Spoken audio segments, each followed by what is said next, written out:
Jai Shri Ram guys, my name is Kushant and today we are going to start the series of C++. If you knew about C language very well, which was procedure oriented language, means POP. Now we need to learn C++ language before doing another language like Java, C#, Python and all. Why I am saying this?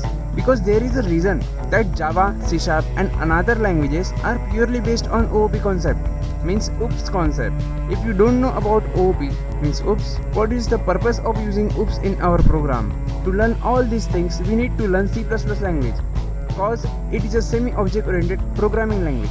It means that if you don't use the concept of OOPS here, then also their compiler will execute the program and it will be easy to grab the OOPS concepts like class, object, polymorphism, inheritance and so on. And then what will happen after you will get familiar with C++, when you know the basics of C++, then you can start learning Java parallelly. So without wasting any time, let's get started.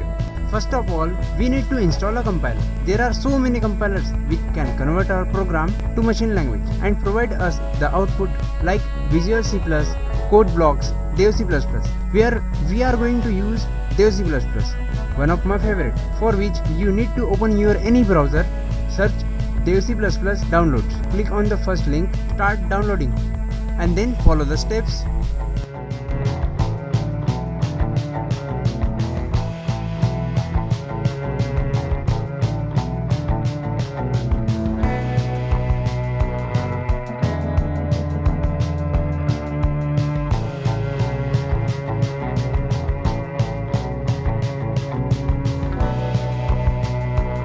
And we will learn to create a simple program of C++ in our next video. Thank you.